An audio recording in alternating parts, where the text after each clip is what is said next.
Hey, my name is Susan. I am an avid plant lover. I don't know if you can tell by my background. That's just one of my little plant shelves. I wanted to just sit and have I don't know. This is my first time doing this, so not very comfortable. So, yeah, anyway, we're going to prop some plant cuttings. Right now, I just cut some Hoya. This is the SPRP 017, and but y'all see it's got a new leaf that may fall off. Most likely will, but hey, you gotta start somewhere, right? Anyway, here's another. Let's see, and I'm doing this from my phone, so I'm not one of those. I don't have the fancy stuff, so y'all just bear with me. Doing this more for educational purposes. I'm gonna let those kind of callus over for a minute. This is actually the mom plant. I can move all this stuff out of the way. And I'm going to re-trellis her.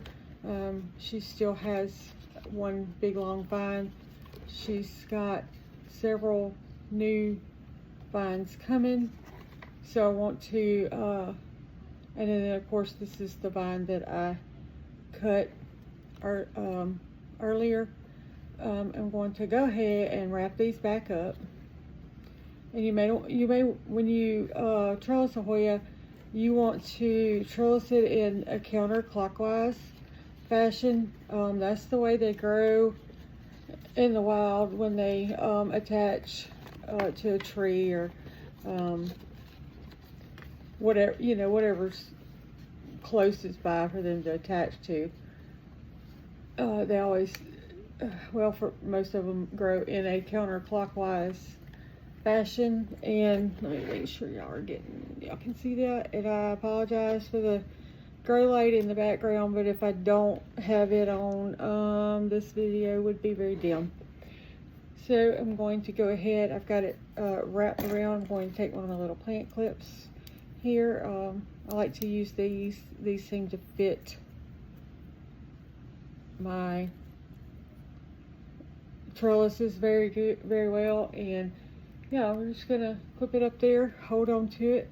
We always want to make sure we have the tip pointing up, and if you can avoid it, do not touch the tip on a Hoya, because it usually makes the tip die.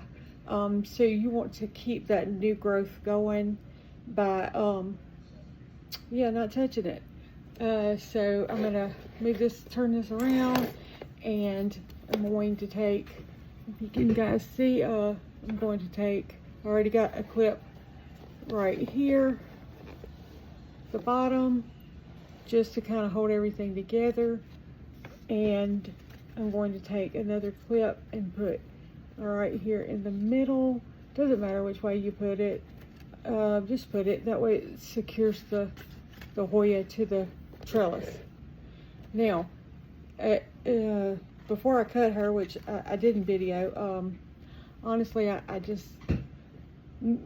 just new to this, so I just love plants. I want to share my love and my knowledge, and so y'all just bear with me. I'm just a small town country girl from Mississippi that has an avid love for houseplants. Yeah, so y'all just bear with me. I'll do the best I can do, and move the plants so I can talk to you guys. I just do the best I can do, or I'll do the best I can do at explaining things. If you have any questions, be sure to put it in the comments. You can and I'll get back to you as soon as possible. I do work a full-time job, so there's that. And then I have, of course, grandkids and kids and things like that. But yeah, I spend a good bit of time doing plant chores. And yeah, I just want to share that with y'all. So if you can tell, this would have been about right here and on up. So this one was pretty big, top heavy on one side. Yeah, I do have most of my Hoya in these, and it looks disgusting right now because I haven't rinsed it out. In a clear inner pot, and this is just the plastic white pot that came with it. I prefer white, but it's up to, you know, whatever people like. Get what you like. Don't know. Let's see if I can bring you closer and show you, even though it's kind of disgusting. The glare is going to, you can see the roots growing. I use a combination of leca, pond, tree fern, charcoal, and cocoa coir. Seems to work well. My plants love it. They have transitioned well to self-watering planters. I like the clear pot on the inside so I can see the roots growing and make sure I'm not about to lose any of them.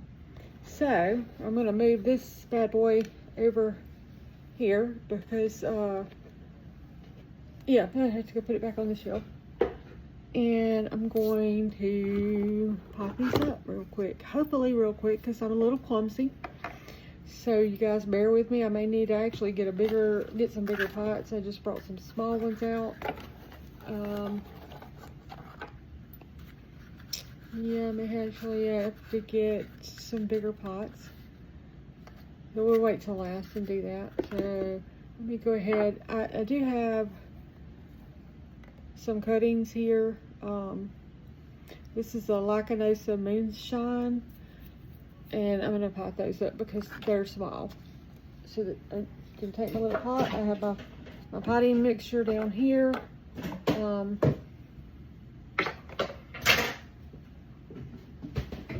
a little container. I'll show you guys. And let's see. Try not to knock it down. Yeah, there's my mixture. Also use a long-acting fertilizer, Osmocote, to be honest. So yeah, we're gonna actually mix a couple other things with it as we go, just to give it that new cutting, you know, a better chance to have something to grab onto. And well, I could have showed you. We're gonna use some cocoa husk and cocoa coir, and I've got a little perlite in there, and I'm gonna have to go grab some more. But yeah, there's that. All right, so switch you back down over here. If I can get it to be still, there we go. And I'm gonna take my little pots here. And what I like to do, I don't, other people have their own preference. I like to take a little bit of the leca and put it in the bottom. Actually, bear with me, y'all. Let's see. And I don't mean to be beating and banging around over here. I'm trying to move this closer so that I can reach it a little bit better. Yeah, anyway, there's that. And I'm just going to take a little bit. If you see, that's mainly perlite and leca. So I'm just going to drop that in the bottom. I want about that much in mine. That way, if I accidentally overwater the cutting as it's propagating, and I'm trying to get roots, you know, to grow, I definitely don't want to drown it in water. But like I said, I live a busy life. Accidents happen, you know, there's that. But I should have got a mat or of some sort. Oh well, we're just gonna wing it here. You know, this is what we do around here. I'm a one take, one shot kind of girl. I don't know about editing. Yeah. Anyway, this is where we're at. So I'm gonna I've got a label already printed. It's probably backwards for you guys, but I just put the name of the Hoya on there and then today's date. I'm gonna go ahead, and I can do this off camera, but yeah, why not? Just go ahead and do it. I'll be forgot what it is if I don't go ahead and do it now.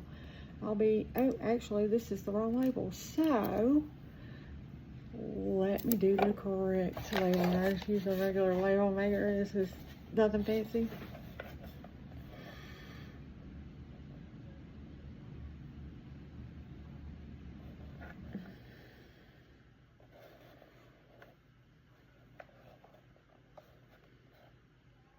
Let me grab the tag for that one. We'll have that. Well, I'm actually going to bring the whole plant over there to show you guys. Alright, so this is my mama plant. I got this from a good friend of mine. She has excellent Hoya. She's just an excellent grower. It's Ann with Plants Are Life. And this is Lacanosa Moonshine. So I'm going to give you a close up. I've got it pinned in because it's got long runners, and I want those to root. And so I pin them using these plant pins. And as you know, oh, I'm losing stuff. It's falling out. As you can see, she's got some long runners going, and basically what I had it pinned for was because at each node, oh gosh, let me set it down. It must be difficult. Let me see if I can show you guys. At each node, and all along the this is the stem. This is what's the inner node, right here where your leaf joint is. This little bump right there is your node. This is where your new growth will come from. But the neat thing about Hoya is they will actually root. Roots will come out anywhere along the stem. Yeah, so I have her pinned. I just kind of, this one hangs. It's mainly a hanging Hoya. But I had her pinned down so that this long vine will root into the top part of the dirt, and I can cut it, make it a fuller plant on top, or if I overwater it or whatever, something happens to it for, please, whatever. But it gives insurance. It's basically insurance. So if something happens to the main mama plant, I've got a rooted cutting started, or whatever, So there's the mama. Let me make my label. And yeah, terrible at remembering how to spell, the spelling. So yeah, that's what I keep doing, is looking to see how to spell the thing. All right, let's see. And yes, that looks pretty. So, oh, did I need to do that? Back.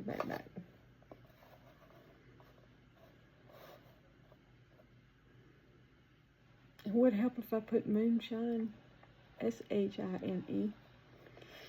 Getting ahead of myself.